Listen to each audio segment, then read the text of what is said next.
Assalamualaikum warahmatullahi wabarakatuh. Bagaimana kabarnya anak-anak semua?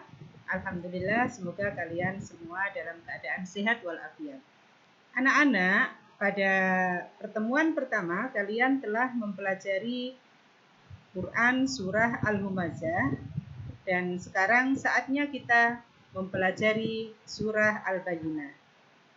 Sebelum kita pelajari lebih lanjut, mari kita bersama belajar membaca surah Al-Bayyinah dengan tartil.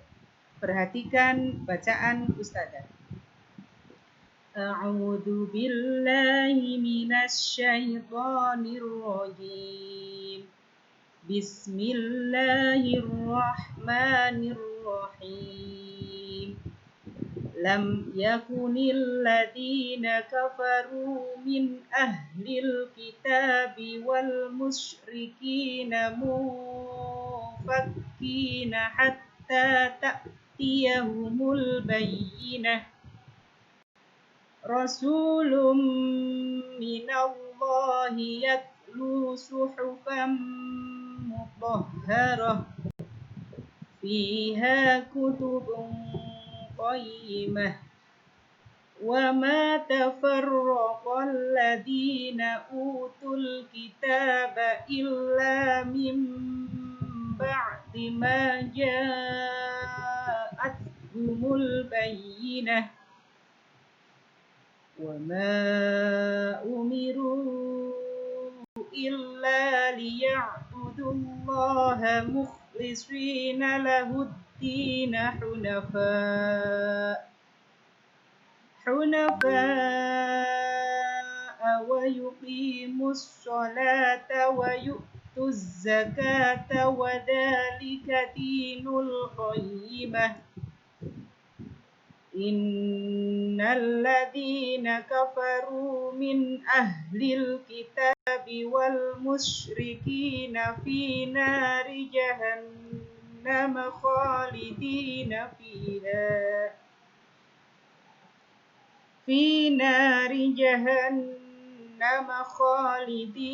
fiha ulaika hum syarrul bariyah. Innal ladzina amanu wa 'amilus sholihati ulaika hum khairul bariyah. Jazaohum 'inda rabbihim jannatu 'adnin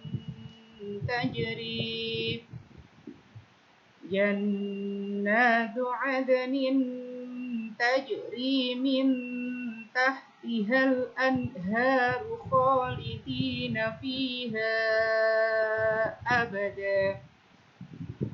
Radiyallahu anhum wa radu an. Dzalika liman khasyiya rabbah. Demikian anak-anakku nanti bisa mempelajari membaca surat Al-Bayyinah dengan baik dan benar di rumah bersama orang tuanya. Selanjutnya marilah kita baca terjemahan surat Al-Bayyinah ayat 1 sampai dengan ayat 8. Orang-orang kafir, yakni ahli kitab dan orang-orang musyrik, mengatakan bahwa mereka tidak akan meninggalkan agamanya sebelum datang kepada mereka bukti yang nyata, yaitu seorang Rasul dari Allah, Nabi Muhammad, yang membacakan lembaran-lembaran yang disucikan, yaitu Al-Quran. Di dalamnya terdapat isi kitab-kitab yang lurus, dan tidaklah berpecah belah orang-orang yang didatangkan Alkitab, melainkan sesudah datang kepada mereka bukti yang nyata.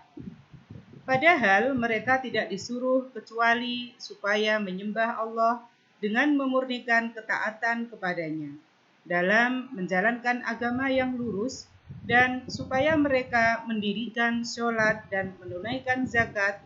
Yang demikian itulah agama yang lurus.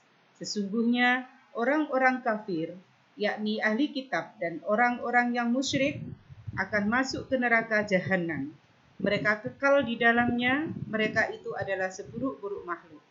Sesungguhnya, orang-orang yang beriman dan mengerjakan amal solih, mereka itu adalah sebaik-baik makhluk.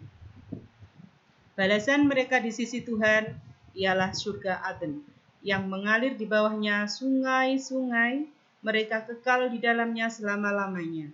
Allah ridho terhadap mereka, dan mereka pun ridho kepadanya. Yang demikian itu adalah balasan bagi orang yang takut kepada Tuhannya. Nah, anak-anakku, pada terjemahan tadi ada kata bahwasannya kitab-kitab yang lurus, ya, kitab-kitab yang lurus. Yang dimaksud dengan kitab yang lurus itu adalah kitab-kitab yang diturunkan kepada nabi-nabi. Kalian sudah pelajari di jenjang sebelumnya tentang diturunkannya kitab-kitab yang 4, yaitu Taurat, Zabur, Injil yang murni. Ada istilah lurus, ya. Di situ berarti lurus jauh dari syirik. Ya, perbuatan lurus itu adalah perbuatan yang jauh dari syirik, yang mana arti dari syirik sendiri adalah mempersekutukan Allah dan jauh dari kesesatan. Nah, anak-anakku, setelah kalian mempelajari membaca surah Al-Bayyinah dengan tartil dan mempelajari terjemahannya, maka berikutnya adalah kalian pelajari kosakata Quran surah Al-Bayyinah secara lengkap, dan kalian baca petunjuknya, yaitu mulai baca dari Al-Qur'annya, ayat-ayatnya, kemudian kalian pelajari mufrodatnya. Ini bisa dipelajari bersama orang tua kalian atau teman kalian di rumah. Berikutnya, anak-anakku, kita akan mempelajari isi kandungan surah Al-Bayyinah. Anak-anakku, surah Al-Bayyinah itu termasuk kategori surah Madaniyah, yaitu surah yang diturunkan setelah Nabi Muhammad SAW hijrah ke Madinah. Surah Al-Bayyinah ini terdiri atas 8 ayat. Merupakan surah yang ke-98. Diturunkan sesudah surat At-Tolaq. Nama Al-Bayyinah sendiri diambil dari ayat pertama yang berarti bukti yang nyata. Nah, sekarang penjelasan ayat per ayat. Pada ayat 1, ada 2 kelompok orang kafir yang disebutkan Allah Subhanahu wa Ta'ala, yaitu ahli kitab dan orang-orang musyrik, yaitu para penyembah berhala dan api dari bangsa Arab maupun non-Arab. Mereka tidak mau meninggalkan agamanya, artinya meninggalkan agama yang sebelum Islam, sebelum mereka mendapat kejelasan atau bukti nyata. Jadi mereka menginginkan bukti nyata, yaitu seorang Rasul. Nah, pada ayat kedua, Allah menjelaskan tentang adanya seorang Rasul dari Allah yang membacakan lembaran-lembaran yang disucikan, dan Rasul yang dimaksud itu adalah Nabi Muhammad SAW. Sedangkan lembaran-lembaran itu, dalam lembaran-lembaran yang disucikan, kemudian penjelasan lembaran tentang lembaran-lembaran ini dijelaskan pada ayat ketiga. Di dalam Al-Quran itu terdapat kitab-kitab yang lurus, yaitu adil dan tidak ada kesalahan di dalamnya. Hal ini disebabkan Al-Quran berisi dari Allah Subhanahu wa Ta'ala. Dengan kata lain, ayat 1-3 ini menjelaskan tentang kondisi masyarakat pada saat itu. Mereka memerlukan risalah, ajaran atau aturan baru untuk mengubah kekafiran dan kemusyrikan dari para ahli kitab yang telah memeluk ajaran Allah melalui para nabi dan rasul sebelumnya. Para ahli kitab sudah banyak yang menyeleweng dari ajaran para nabi dan rasul yang asli. Pada ayat 4, Allah menjelaskan keadaan ahli kitab setelah datang kepada mereka bukti yang nyata.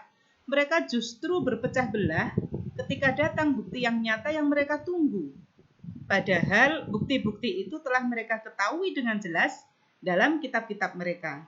Tetapi mereka tetap mengingkari kitab-kitab yang telah terlanjur mereka yakini. Pada ayat kelima, Allah Subhanahu wa Ta'ala memerintahkan para ahli kitab dan orang musyrik untuk kembali dari akidah yang menyimpang menuju akidah yang benar, yaitu akidah yang murni ketauhidannya. Maksudnya mereka disuruh untuk menyembah Allah Subhanahu wa taala dengan memurnikan ketaatan kepadanya dalam menjalankan agama secara benar. Mereka juga disuruh melaksanakan sholat, menunaikan zakat. Sholat merupakan ibadah badaniyah yang paling mulia. Adapun menunaikan zakat merupakan bentuk kepedulian sosial terhadap fakir dan miskin. Selanjutnya pada ayat 6, Allah Subhanahu wa taala menjelaskan keadaan ahli kitab dan orang-orang musyrik.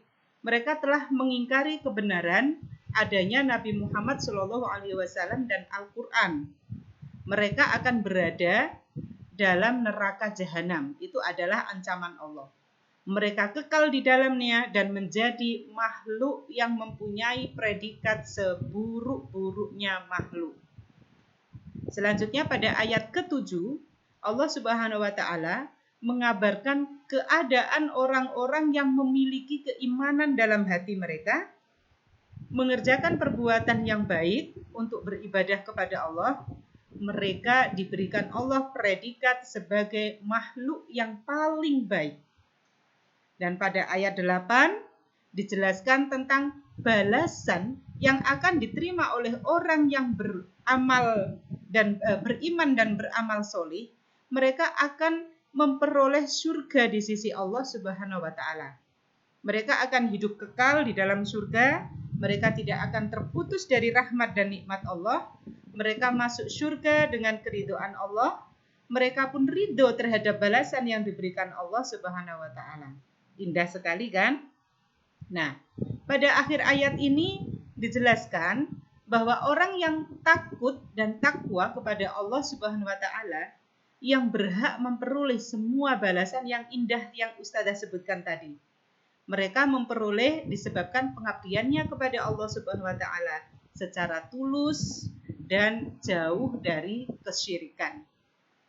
Nah, dari penjelasan yang sudah Ustazah uraikan dan kalian sudah belajar membaca surat Al-Bayyinah dengan baik, maka saatnya kalian sekarang belajar menuliskan lafal surat Al-Bayyinah secara baik dan benar.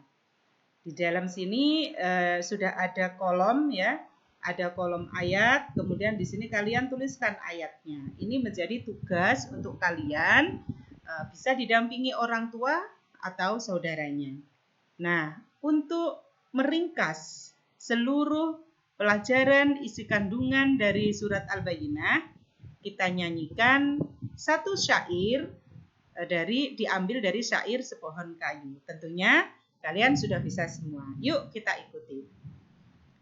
Al-Bayyinah nama surahnya, Madaniyah golongannya, bukti yang nyata itu artinya diambil dari ayat pertama surat ke-98 sesudah surat At-Tolak diturunkan. Surat Al-Bayyinah mengingatkan tentang keagungan Al-Quran. Di dalamnya syarat pelajaran Islam sebagai agama rahmatan. Di dalamnya syarat pelajaran Islam sebagai agama rahmatan. Nah, anak-anakku, Islam sebagai agama rahmatan tentunya jauh dari berbuat kekerasan. Islam sangat suka dengan kedamaian. Terakhir anak-anakku, di sini ada uji kompetensi, kalian bisa kerjakan ya secara mandiri di rumah, mulai dari Romawi 1 ya, multiple choice, kemudian esai, dan di sini ada uraian juga. Jangan lupa setelah mengerjakan kalian minta tanda tangan orang tua kalian dan nanti akan dinilai oleh Ustazah. Selanjutnya nanti akan dibubuhkan tanda tangan dari Ustazah. Selamat belajar. Assalamualaikum warahmatullahi wabarakatuh.